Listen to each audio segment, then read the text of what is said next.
बहुत समय पहले की बात है। किसी नगर में एक भिखारी रहता था। सुबह होते ही अपना चोगा और कमंडल तैयार करता तथा निकल पड़ता। वो हर दरवाजे पर जाकर एक ही आवाज लगाता, देने वाला श्री भगवान। हम सब हैं उसकी संतान। भिखारी का नाम था कृपाल। उसे जो कुछ भी मिल जाता वो उसी से संतुष्ट हो जाता। उसका एक मित्र जगन्नाथ भी भीख मांगता था। वो दरवाजे पर जाकर हाथ लगाता, देने वाला है महाराज, यही दिलवाएगा भोजन आज। कृपाल और जगन्नाथ भीख मांगने के लिए राजा के महल में भी जाते थे।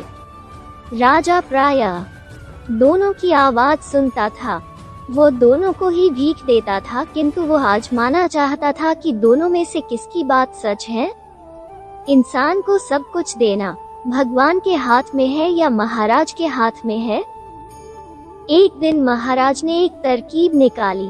उन्होंने एक बड़ा सा पपीता लिया, उसका एक टुकड़ा काटकर उसके भीतर सोने के सिक्के भर दिए, टुकड़े को ज्यों का त्यों जोड़ दिया। तभी कृपाल भीख मांगने आ पहुंचा। राजा ने उसे दाल चावल दिलवाकर विदा किया। जगन्नाथ खंजरी बजाता आया और हाथ लगाई, देने वाला है महाराज, वही दिलवाएगा भोजन आज। महाराज ने सिक्कों से भरा हुआ वो पपीता उसके हवाले कर दिया। जगन्नाथ ने वो पपीता 2 आने में एक सब्जी वाले की दुकान पर बेच दिया। मिले हुए पैसों से उसने भोजन का जुगाड़ कर लिया। भला पपीता उसके किस काम आता। थोड़ी देर बाद कृपाल सब्जी वाले की दुकान के आगे से निकला। उसने मीठी आवाज में अपनी बात दोहराई। सब्जी वाले ने वो पपीता उसे दे दिया। कृपाल उसे दुआएं देता हुआ घर लौट आया। घर आकर उसने पपीता काटा तो सिक्के देखकर वो आश्चर्यचकित हो उठा। उसने तुरंत सिक्के उठाए और सब्जी वाले के पास पहुंच गया। उसके सिक्के देकर कहा, भाई, यह तुम्हारे पपीते में से निकले हैं। इन पैसों से मेरा कोई लेना देना नहीं है। सब्जी वाला भी ईमानदार था। वो बोला, यह पपीता तो मुझे जगन्नाथ बेच गया था, तब तो यह सिक्के भी उसी के हैं। जगन्नाथ ने सिक्के देखकर कहा, ये तो महाराज के हैं। वो पपीता मुझे भीख में वहीं से मिला था। महाराज तीनों व्यक्तियों और सिक्कों को देखकर हैरान हो गए।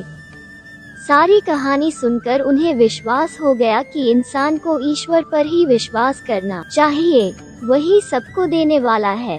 राजा ने तीनों को यथायोग्य उपहार देकर विदा किया। हाँ, उसी दिन से कृपाल के साथ साथ जगन्नाथ भी कहने लगा, देने वाला श्री भगवान, हम सब उसकी है संतान। एक और कहानी। कल दोपहर में बैंक गया था। वहाँ एक बुजुर्ग भी अपने काम से आए थे। वहाँ वो कुछ ढूंढ रहे थे। मुझे कहा शायद उन्हें पेन चाहिए, इसलिए उनसे पूछा तो वो बोले, बीमारी के कारण मेरे हाथ कांप रहे हैं और मुझे पैसे निकालने की स्लिप भरनी है, उसके लिए मैं देख रहा हूँ कि कोई मदद कर दे। मैं बोला, आपको कोई हर्ज न हो तो मैं आपकी स्लिप भर देता हूँ। उन्होंने मुझे स्लिप भरने की अनुमति दे दी। मैंने उनसे पूछकर स्लिप भर दी। रकम निकालकर उन्होंने मुझसे पैसे गिनने को कहा। मैंने पैसे भी गिन दिए। हम दोनों एक साथ ही बैंक से बाहर आए तो वो बोले, सॉरी, तुम्हें थोड़ा कष्ट तो होगा, परंतु मुझे रिक्शा करवा दो। इस भरी दोपहरी में रिक्शा मिलना बड़ा कष्टकारी होता है। मैं बोला, मुझे भी उसी तरफ जाना है, मैं आपको कार से घर छोड़ देता हूँ। वो तैयार हो गए। हम उनके घर पहुँचे। वो एक फ्लैट में रहते थे। घर में उनकी वृद्ध पत्नी थी। वो थोड़ी डर गई कि इनको कुछ हो तो नहीं गया, जिससे उन्हें छोड़ने एक अपरिचित व्यक्ति घर पर आया है। के चेहरे पर आए भाव को पढ़कर कहा, चिंता की कोई बात नहीं, यह मुझे छोड़ने आए हैं। फिर बातचीत में वो बोले, इस भगवान के घर में हम दोनों पति पत्नी ही रहते हैं और हमारे बच्चों तो विदेश में रहते हैं। मैंने जब उनसे भगवान के घर के बारे में पूछा तो उन्होंने बताया कि हमारे परिवार में भगवान का घर कहने की पुरानी परंपरा है। इसके पीछे की भावना है कि यह घर भगवान का है और हम उस घर में रहते हैं, जबकि लोग कहते हैं कि घर हमारा है और भगवान हमारे घर में रहते हैं। मैंने विचार किया कि दोनों कथनों में कितना अंतर है। तदुपरांत वह बोले, भगवान का घर बोला तो हमसे कोई नकारात्मक कार्य नहीं होते और हमेशा सद्विचारों से ओतप्रोत रहते हैं। बाद में मजाकिया लहजे में बोले, लोग मृत्यु उपरांत भगवान के घर जाते हैं, परंतु हम तो जीते जी ही भगवान के घर का आनंद ले रहे हैं। यह वाक्य जैसे भगवान का दिया कोई प्रसाद ही है। भगवान ने ही मुझे उनको घर छोड़ने की प्रेरणा दी।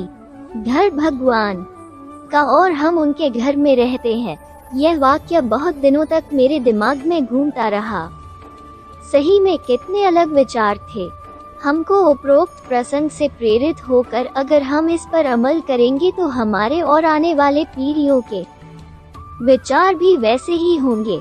अच्छे कार्य का प्रारंभ जब से भी करो वही नई सुबह है। कहानी अच्छी लगी तो लाइक बटन को दबाना ना भूलें। आपके साथ और सहयोग के लिए मैं आप सभी का दिल से धन्यवाद करती हूँ। फिर मिलेंगे दोस्तों एक नई कहानी के साथ। तब तक के लिए हंसते रहें, मुस्कुराते रहें, अपना ख्याल रखें और इसी तरह हमारे साथ जुड़े रहें।